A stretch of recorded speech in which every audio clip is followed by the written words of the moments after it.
Hello everyone, I'm Gavin Canfield and this is my YouTube channel. Welcome back. Today we are going to be doing some long-awaited work. I know some of you have made some comments in some of my videos where you saw this dozer that I bought last fall. We are finally getting around to doing some of the work. As you can see, I've already taken off the front grille, which we will be straightening out since I accidentally bent that. And also, exciting news, we will be completely rebuilding the whole undercarriage. Currently the track chains are worn out, the rollers are worn out, the idler's fine, the sprocket's worn out. The grousers, they're still pretty good. There's well over an inch of material, and I looked on the spec. I still got plenty of wear that I can get away with those. So we do have our parts here in-house now, all brand new rollers, chains, and sprockets, all brand new hardware, so this way you don't have to fight anything. So we'll get the machine jacked up, we'll get it all blocked up so it's safe to work on, and we will start tearing apart and get the rock guards off first.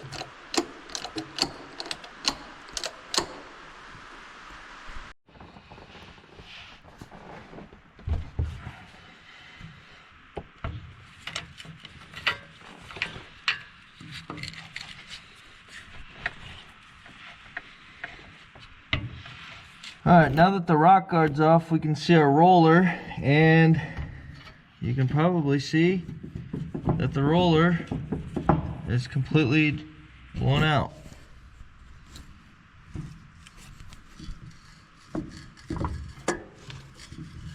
There ain't much left to her. It's completely blown out. So, this thing's been roached for a long time.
Alright, so these are all 6 rollers off of the left-hand side of the machine. This is the rear of the machine going towards the front of the machine. So as you can tell, the back 3 are most certainly blown out, and then as you get closer to the front of the machine, they've definitely seen a lot less damage or wear. I haven't taken an external measurement of these. Those 3 up front, they might technically still be okay. You know, probably get away with keeping those 3 as spares. These back 3 obviously are pretty well destroyed. But just to give you a comparison, this is a brand new roller, and you know, nice and smooth. There is some resistance, but obviously it's meant to be like that. And then you have something like this that is just completely wasted. Now that we got that all off, let's just get some things a little bit more cleaned up.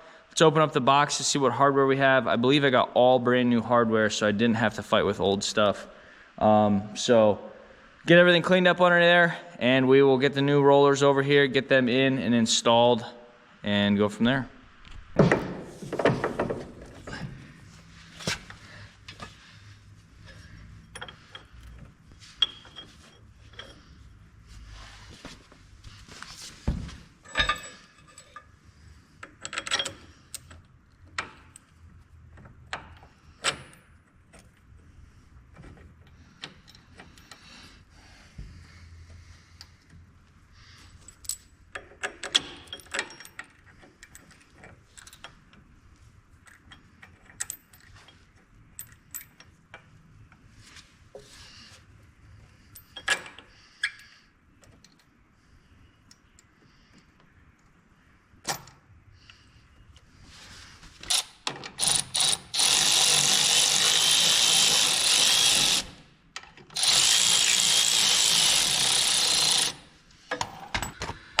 All right, one's on, 11 more to go. Now, I'm just gonna put them all on basically as tight as this will go. It's only like 30 foot-pounds. And then from there, at the end, before I set the machine down, I'll go through with a torque wrench and tighten all of them.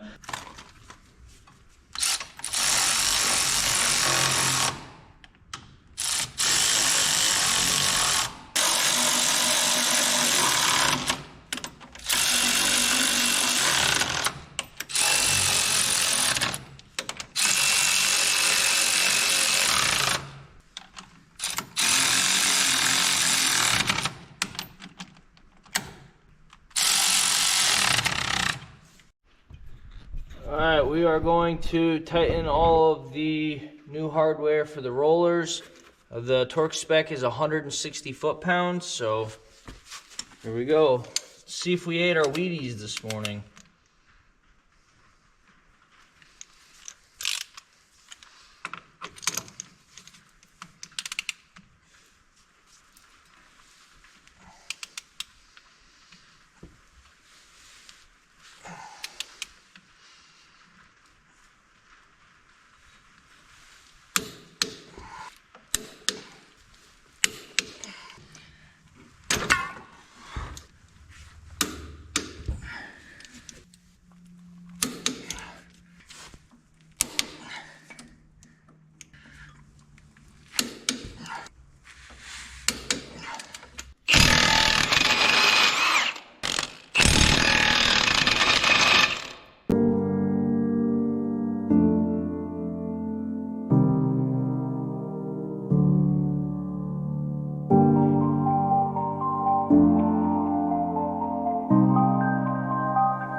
Just like that, we got 160 bolts out, we got all 40 track pads off, and we are down to just the chains. So at this point, I know the master chain or master link's down at the bottom. I'll probably bring that back up top so we can work on it. That thing's pretty significantly destroyed, so I'm probably gonna end up cutting it or torching it. We'll get the chain off there. We'll see if we can wrangle a new chain over here and get it back on. I'm gonna have to collapse the tensioner for that. There are a few spots on the the chrome that I'm a little concerned over, so I may try to scuff that up a little bit with Scotch-Brite. Nothing crazy, but just to take the harsh lips off of it before I retract it so it doesn't destroy the wiper seal. But otherwise, once we get this track chain off, we'll get the new one on, and then we'll put those same exact pads back on. The pads themselves really don't have that much wear on them. You know, there's still well over an inch of height to these, and you know, from the factory, brand new, they're like 1.8 inches, and I believe it says full wear is like 0.8 of an inch or 0.6, so we still have plenty of wear to go on those things, so we'll just reuse those. I did get all brand new hardware. I don't know if you're able to tell, but some of those definitely gave me troubles getting off, and they have completely stripped the threads. Those pieces of hardware are considered one-time use because you're essentially torquing them to yield as a way to keep them tight. So all brand new hardware, brand new chain, brand new sprocket, and then we'll just reuse the same grousers. We also, obviously, as you saw, we already got all the brand new rollers on there, and they're all torqued. So let's get this chain off and get the sprocket off, get the new ones on, and go from there. Just to give you guys a better idea of what I mean by this master link is destroyed, that is the current gap.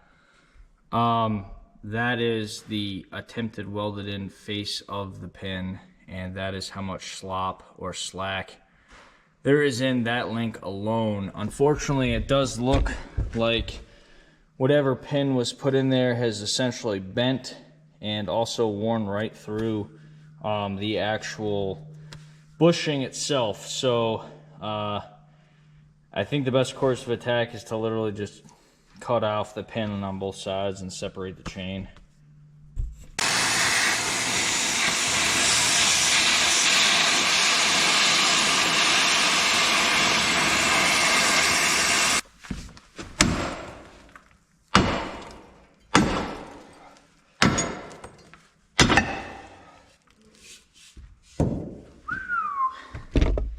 All right, I ended up just torching the thing off. These aren't getting reused. They're gonna go to the junkyard anyway. There's plenty of slack in them, and I'm not gonna keep them around to try to rebuild them. So that's the end of that. That's all she wrote.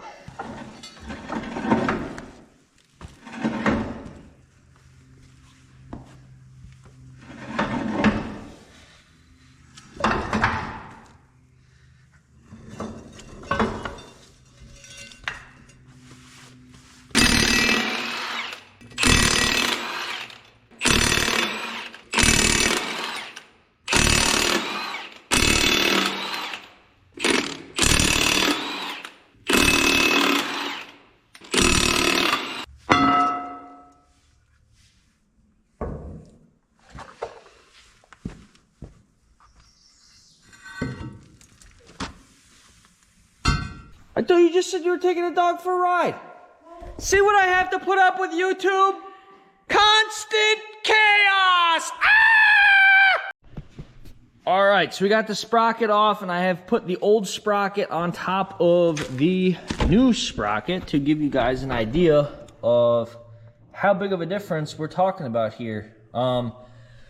You know, when they weren't side by side, I was kind of like, well, yeah, you know, these are worn out, but like they don't look that crazy. And that's pretty significant. That is almost 3/4 of an inch to an inch of difference in height of the teeth. So yeah, this is spent, but the girlfriend threw out a good idea. Maybe we could paint up this old sprocket and turn it into a sign and hang it here on the garage wall. Heck, maybe I'll hang it in my living room. Perfect decor for the girlfriend to stare at.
right, after a little finesse work, we got our tensioner to collapse. So now we should be able to get the track chain around it.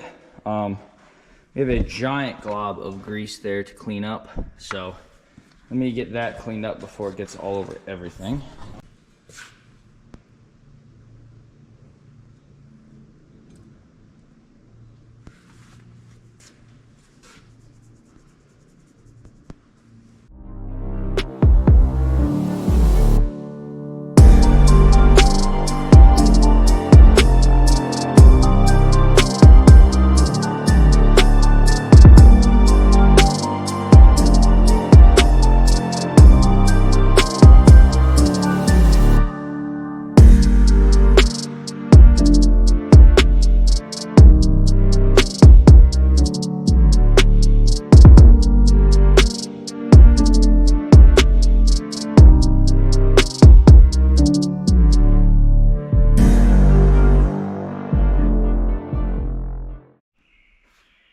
All right, so we got all the pads on except for the master.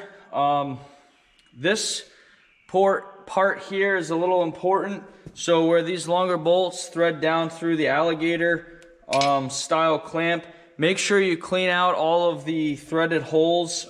If you leave grease in there, or even if you spray, say, brake clean in there and you leave a fluid in there, fluids are technically incompressible, and as you torque down this, one, you won't get a proper torque, or two, you run the risk of actually blowing out and cracking whatever it is you're threading into, depending on how much force you apply to it. So I just went through, cleaned out all the grease, cleaned out all the brake clean. You can use a little bit of compressed air, works good, but I've got a binder holding the track together at the moment, so I'm still gonna probably have to fight this because we gotta put the grouser on, or the pad on first, and then run the bolts down through all three things at once. But let's clean off this top surface and then see if we can get the last pad on here.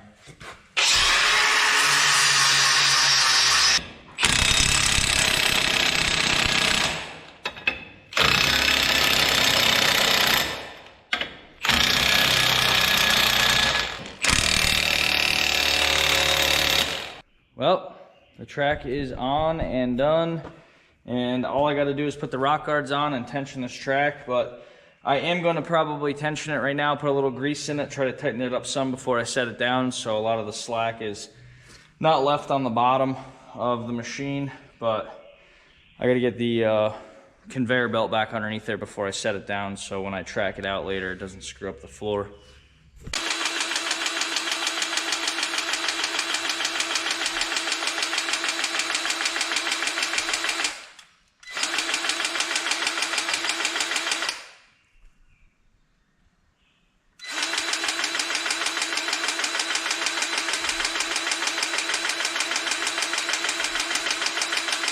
All right, that side is complete. The rock guards are back on. All 6 new rollers are on.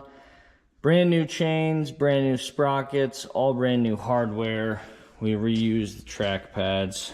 160 bolts to take off and put back on just for the track pads. So this side is done.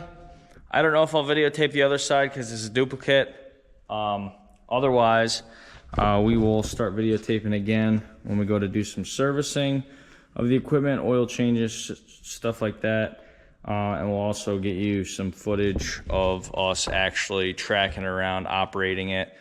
Put a little bit more grease in the tensioner once we cycle it through a few rounds. But yeah, at least this side's done. Now let's start the other side.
All right, just to give you guys an idea of how big that torque wrench is, I had to borrow that from my buddy's dad that's a diesel mechanic. And I mean, there's my arm, and it's probably 1.5 feet longer. So this thing is about a 5 foot long torque wrench, maybe 4.5 feet. That's a serious torque wrench.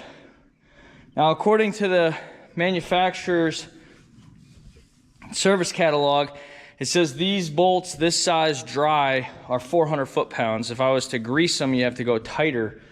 But I just put them on dry. They came off dry. They're going back on dry. But serious torque wrench. And I can only imagine the price of it. It is a true, genuine snap-on torque wrench. 3/4 inch drive.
Well, while we already had the machine in the garage, I wanted to do a few other things to it here, including potentially flipping the cutting edge around. So I stared at this for a few minutes and I was like, man, like, I think these cutting edges are reversible because they're tapered on both sides. But I was sitting there second guessing myself. And I think my final conclusion is they are reversible. They are just that worn. Like, that is pretty impressive. I'm sure a lot of you guys have seen this, so it's probably not shocking to you at all, especially if you're a mechanic. But I'm going to flip these because these sides are all still good. They were sitting up top here. I'm going to flip everything over, assuming we can get all the hardware out. So I did get these first 3 out just as a test. But let's get the rest cleaned out. Let's get the bolts loosened. Swap it around and see what this cutting edge looks like.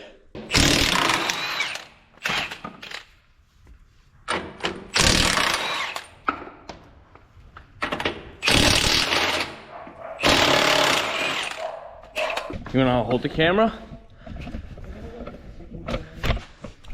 All right, I guess that's a no.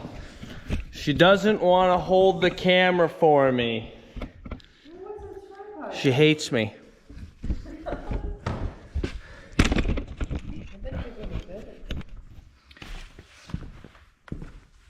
You think I'm strong enough to lift this? Or no? The whole thing?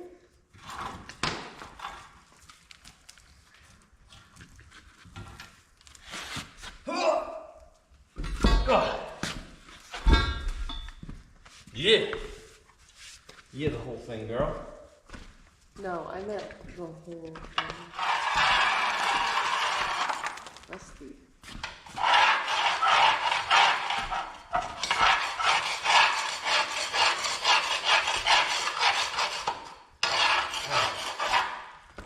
Get out the needle scaler for that.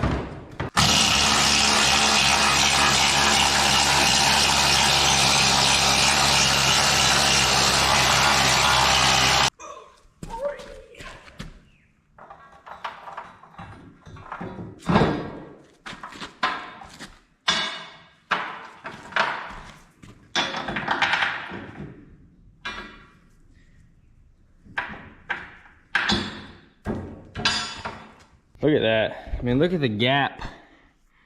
That is at least 2 inches or more. You know, that's pretty significant. I mean, here's a comparison right here. Look at the change in wear.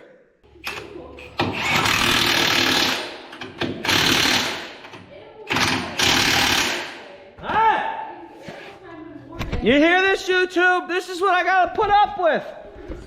I'm over here. Come on now, quit it. I'm over here slaving over a Dozer blade. Where'd she go? There she is.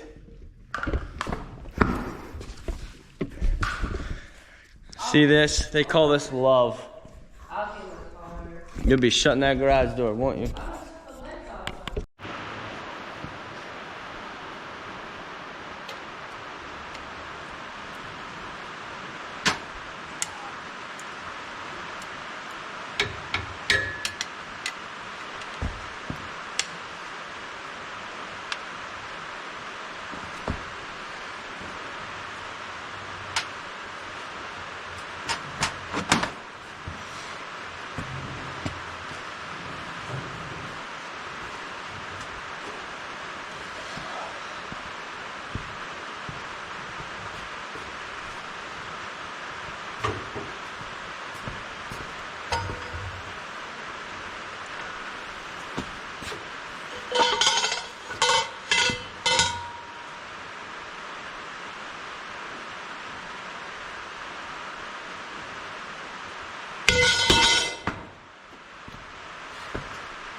At last, the long-awaited revival. The 550G is back out of the garage. And I know for you guys, it probably seemed like a few minutes. However, this machine was in there for a couple months. Now I showed you guys the whole undercarriage rebuild. However, after I got done doing the undercarriage, I went through and rebuilt every single cylinder and had to replace new hydraulic lines because the pin that holds this cylinder in got stuck and I had to use a torch to get it out. So I got all new brand hydraulic lines. All the cylinders have been rebuilt. The cutting edge has been flipped over. We still got to swap these ends side to side, but everything's taking grease now, and the only thing that we'll have to address in the future is our main pivot point.